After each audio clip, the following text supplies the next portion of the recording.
tout le monde. Je suis très très excité de vous annoncer aujourd'hui un nouveau projet qu'on fait. Ça s'appelle Lundi Lashon Hara. Que tous les lundis, si je veux, on va commencer à discuter sur les lois de la Lashon Hara.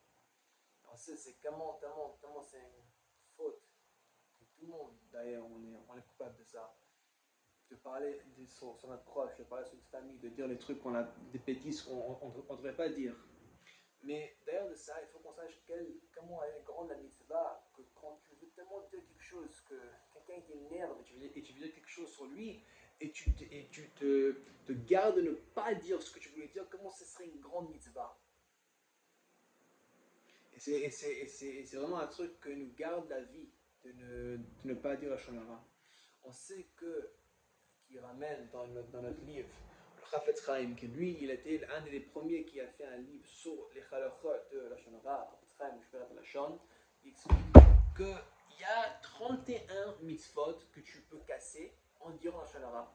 17 mitzvahs positifs que tu fais pas, tu as raté l'opportunité de faire, et 14 négatifs mitzvahs. Que tu, à un instant, tu peux casser au moins 30 mitzvot dans un seul coup de dire des bêtises.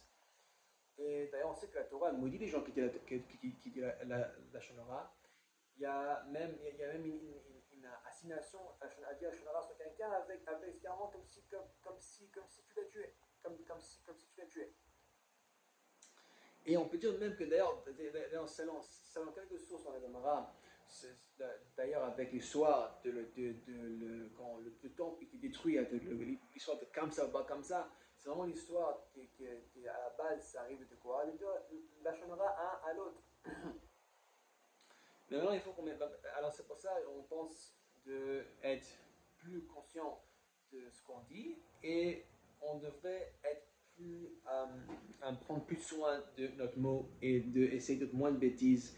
Et avec ça, si tu veux, ça nous ramène la Géoula, ça nous ramène que des bonnes choses, et que des brachas du ciel. Amen, Kenny Ratson. Alors maintenant, on commence avec l'excuse que tout le monde va dire. Ben, pourquoi ce serait Shonara? Ben, c'est vrai. Si je dis du mal sur quelqu'un, mais c'est vrai, ben, c'est pas Shonara. En fait, on sait qu'en fait, non, c'est vraiment, c'est pas du tout ça, parce qu'en fait, le fait que tu dis que tu défames quelqu'un, et c'est vrai, ça, c'est la vraie Shonara. Mais si tu dis quelque chose qui n'est pas vrai, et c'est juste une défamation de caractère de quelqu'un, ça s'appelle Monti Shemra. C'est quoi Monti Shemra? La Torah ramène un cas qu'un homme il se marie avec une femme, soi-disant elle est vierge. Après le premier soir de son mariage, il va à son père, on va au juge du ville et dit mais cette fille que j'ai prise, c'est pas une vierge. Et il défame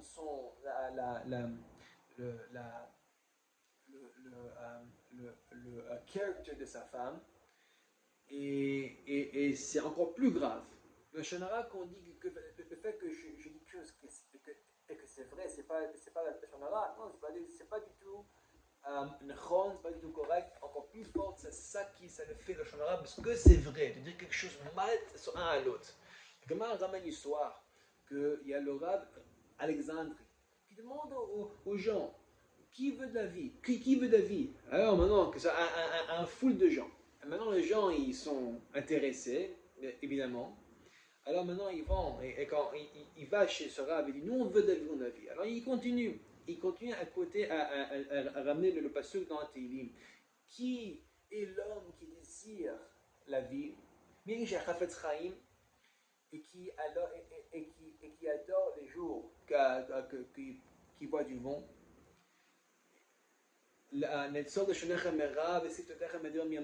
Garde ta langue de dire du mal et tes lèvres de dire des mensonges. Montrer que les gens, ils n'avaient pas vraiment compris bien qu'est-ce que ce Rav est en train de parler. Parce qu'eux, ils ont pensé, je sais pas, il y a une sorte de médicament qui prolonge la vie. Mais non, en fait, non, il dit beaucoup plus ça. Garde ta bouche de dire des bêtises et pas seulement, ça te élargit ta vie dans ce monde, dans le même monde dans Almaba, sans que tu vives sans péché, que tu as un record qui est propre, que quand je les vois, cette neshama, ils voient que c'est pas une neshama qui a tué ça, des bêtises. C'est une petite mishma qui a utilisé ses paroles pour poser des brachot, pour étudier, pour dire du bon à l'autre, pour être vraiment un bon homme.